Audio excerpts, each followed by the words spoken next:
soir, pour cette soirée pyjama spéciale Noël, on va vous lire quelques lettres timbrées au Père Noël de Elisabeth Bramy et Estelle Billon-Spagnol aux éditions Talent Haut. Cher Père Noël, je crois que tu t'es complètement trompé. Ou alors ce sont tes petits nains dans tes ateliers. J'avais demandé un chien. J'en ai eu un, mais il est en peluche. Et puis, il ressemble au dalmatien de Walt Disney. Et j'aime pas, ça me rappelle Cruella. Mes parents disent que c'est tant mieux un faux chien, parce que celui-là, au moins, pas besoin de le sortir dans la rue pour faire pipi. Et il ne va pas déranger les voisins en aboyant. Mais moi, je trouve que c'est nul. Parce que, 1, il ne peut pas me faire de bisous lécheurs sur la figure quand je le prends dans mes bras. 2, il ne court pas vers moi quand je l'appelle. 3, il ne comprend rien à mes secrets dans ses oreilles. 4, il ne me réchauffe pas les pieds quand je dors. Alors, tu peux venir le reprendre s'il te plaît? Je l'ai laissé enveloppé dans son cadeau d'emballage. Il pourra servir à un autre enfant. Par exemple, à un qui serait allergique aux vrais poils de vrai chien. Ou en panne de doudou. Ou fan de dessins animés qui font peur. Je t'embrasse et merci quand même. Mohamed, 8 ans, de Fécamp. PS. J'ai un autre vœu pour l'an prochain, si jamais tu peux toujours pas m'acheter un vrai chien. Une console, ça me consolera un peu. Monsieur le Père Noël, je suppose que vous êtes au courant. Ma petite sœur est née le jour de Noël. Je trouve que ce n'est pas un cadeau. Est-ce que vous êtes responsable? Je n'avais rien demandé, j'étais très bien comme ça, en fille unique avec mon chat. Et je n'attendais qu'un seul cadeau de Noël, une ferme avec des animaux en plastique. Surtout des vaches et des petits cochons. J'adore. À la place, je n'ai pas eu la ferme et j'ai été privée de ma maman qui a passé les fêtes à la clinique. Et papa y était tout le temps. Et moi, j'avais l'impression de plus compter du tout. Même s'il me montrait des photos et des petits films sur son téléphone. Je me demande, d'être née un 25 décembre, est-ce que ça se pourrait que, à cause de ça, ma sœur devienne mère Noël quand elle sera grande? C'est papa qui m'a raconté ça. J'aimerais pas du tout que ça arrive. J'espère que vous allez vite me répondre et m'apporter ma ferme. Surtout que depuis qu'Héloïse est née, tout le monde lui offre des cadeaux, à elle qui s'en fiche. Et rien à moi. C'est pas juste. Pouvez-vous me dire comment supporter tout ça et quand ça finira? Je compte sur vous. Des bisous. PS, j'ai de la chance. Papa m'a aidé pour la lettre. Mais ma sœur, elle n'a pas de chance. Son anniversaire va tomber à Noël toute sa vie et elle sera volée sur les cadeaux. Milena, 5 ans et demi, de Morges en Suisse. Cher Père Noël, j'ai beaucoup aimé tous les cadeaux que tu m'as faits. La super tablette, le jeu vidéo et surtout la montre fluo à double cadran. Mais j'ai une réclamation à te faire quand même. Parce que si tu étais vraiment fort, tu aurais pensé à un gros détail. C'est que Kevin, mon frangin, allait être super jaloux comme un pou de mes cadeaux de grande. Et que comme je suis l'aînée, je ne pourrais pas m'en dépatouiller sans que ça fasse des tas d'histoires.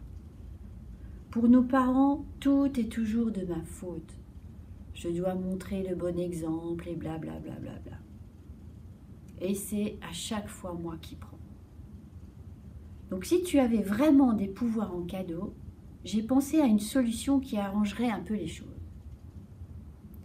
Pourrais-tu avoir la gentillesse d'envoyer un billet d'avion à mon frère pour qu'il s'en aille loin?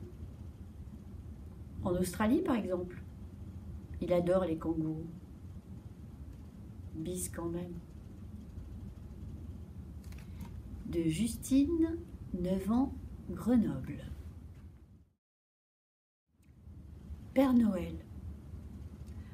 Au mois de novembre, je t'avais écrit pour te dire de ne pas te déranger pour moi, que cette année, je ne voulais qu'une seule chose, que tu fasses que les guerres s'arrêtent et que j'ai moins de casse-pieds qui m'embêtent à la récré.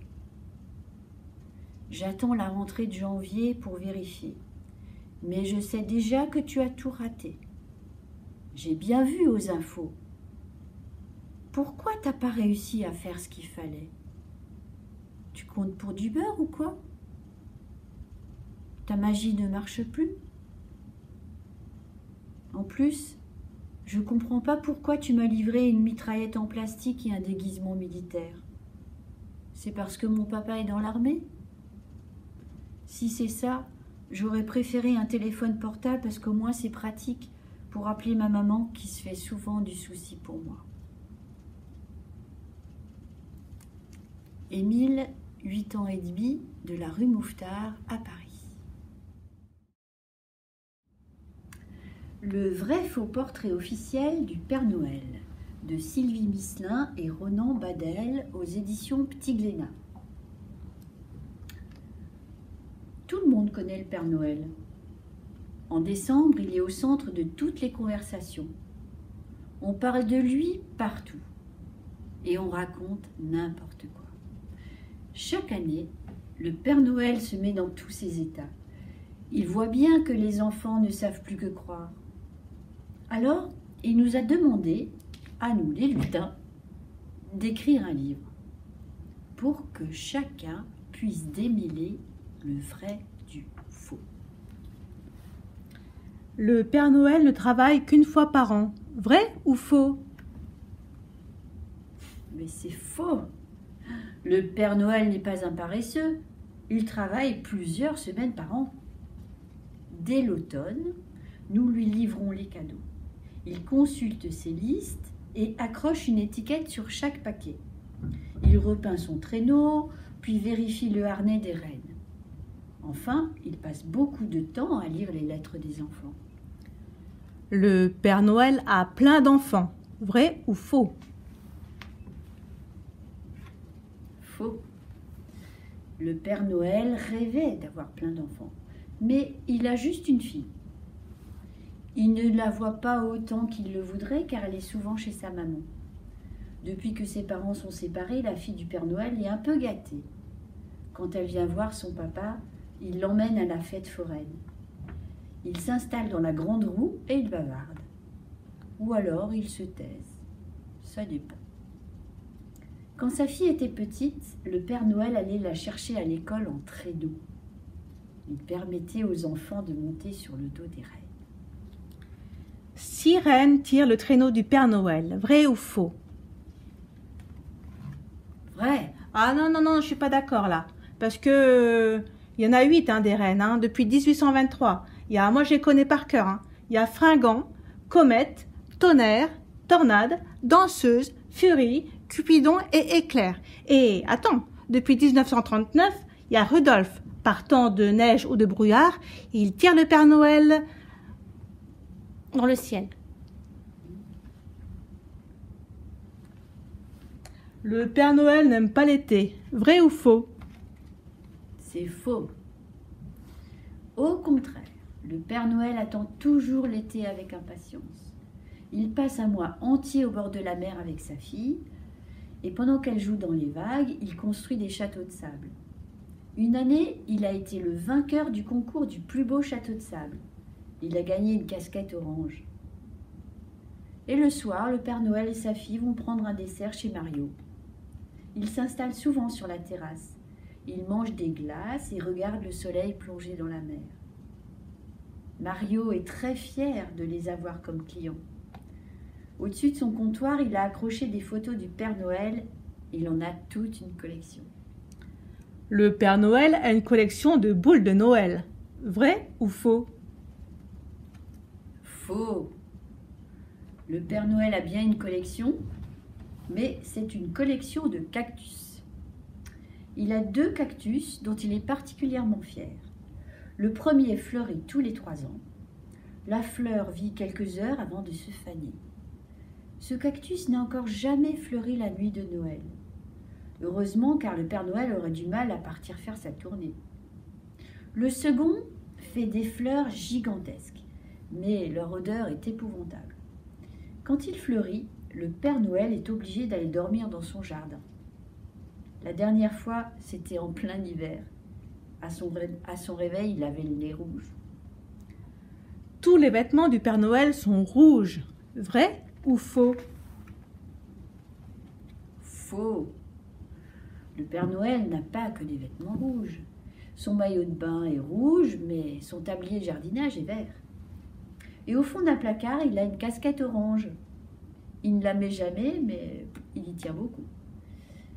Attention, si tu vois un Père Noël avec une veste bordée de fourrure, c'est un faux Père Noël. Le vrai Père Noël, il aime la fourrure sur le dos des animaux, pas sur ses habits.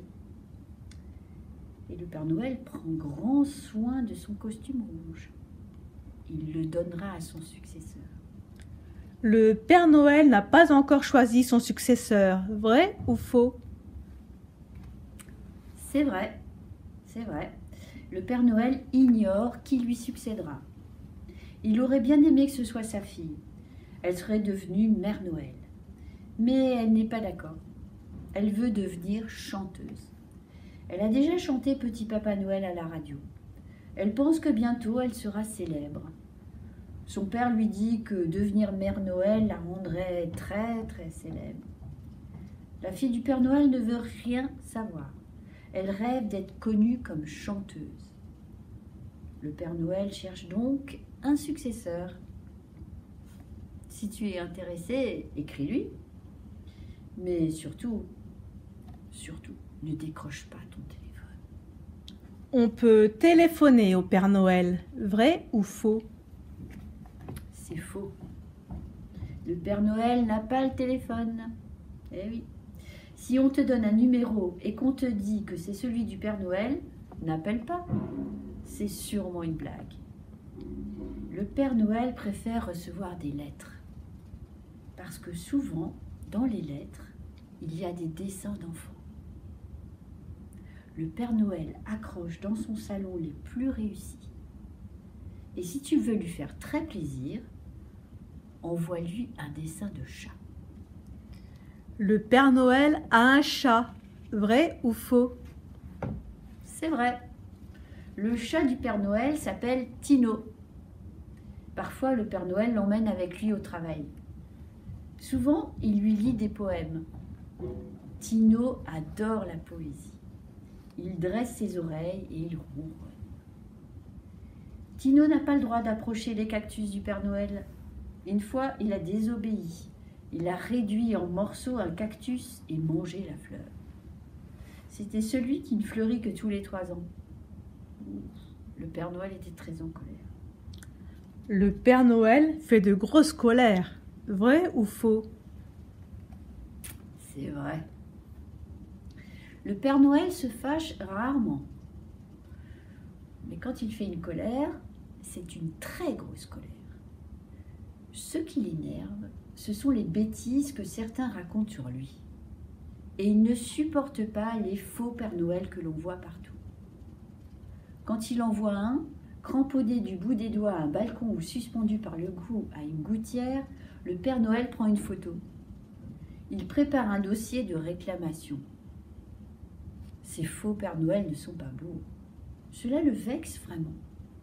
Il n'est pas aussi gros.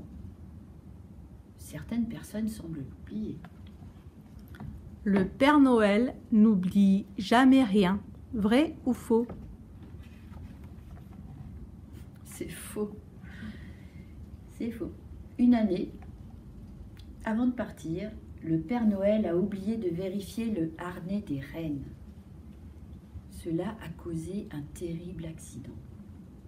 Au moment où il se posait sur un toit, le harnais a lâché. Un des rennes s'est écrasé tête la première contre une cheminée. Le malheureux a perdu toutes ses dents. Le traîneau s'est renversé. Il y avait des cadeaux jusque dans la rue. Des passants ont aidé le Père Noël à les récupérer. Mais certaines étiquettes étaient toutes mouillées. Impossible de lire les noms qui étaient écrits dessus. Cette année-là, certains enfants ont eu des cadeaux un peu cabossés. Un garçon qui avait demandé des gants de boxe a déballé un tutu de danseuse. C'est pas grave, il l'a offert à son amoureuse.